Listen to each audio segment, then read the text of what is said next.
கண்மணி அன்புடன் சீரியலில் climax scene வந்த மாதிரியே வந்து ஃபீல் ஆகுது அந்த சீரியலை பார்த்தா. கண்மணியும் அன்பும் சேரணுங்கிறதுக்காக அன்பு வந்து எக்ஸ்ட்ரீம் லெவலுக்கு போயிறாரு, தன்னோட உயிரையும் விடுற லெவலுக்கு போயிறாரு.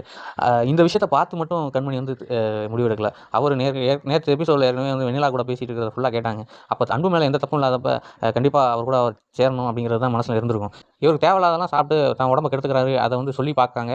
ஆனால் ஒய்ஃபாக சொல்லலை, ஜஸ்ட் கூட இருக்கிறவங்களாம் நினைச்சு சொல்கிறாங்க. அதனால் வந்து அன்பு அதை ஏற்றுக்க மாட்டேங்கிறாரு. கண்மணி கிட்ட வந்து கார்த்தி, பவி எல்லாருமே வந்து பேசி பார்க்குறாங்க. கடைசியாக இதுக்கப்புறம் நாங்கள் ஒன்றும் சொல்கிறதுக்கு இல்லை, நீங்கள் தான் முடிவு எடுக்கணும். உங்களுக்காக தான் நான் அந்த தீவுக்கு வந்து கூட்டு போனேன். அவன் பிறந்த நாள் கொண்டாடல, உங்களோட காதலை சொல்ல. அவன் ரெடி பண்ண வீடியோவும் கடலில் போயிடுச்சு. அதே மாதிரி இப்போ அவனும் வந்து எதுவுமே இல்லாமல் கரைஞ்சி போயிடுவான் போல. அதனால் நீங்கள் பார்த்து என்ன முடிவு எடுங்கன்னு சொல்லிட்டு கண்மணியை சொல்லிட்டு போயிடுறாங்க. ஆனால் ப்ரொமோ ஏற்கனவே அந்த மாதிரி அவர் சீரியஸ் ஆகி ஹாஸ்பிட்டலில் அட்மிட் ஆன பிறகு தான் கண்மணிக்கு வந்து அன்பு கூட லவ் வருது, அதை வெளிப்படுத்துகிறாங்க.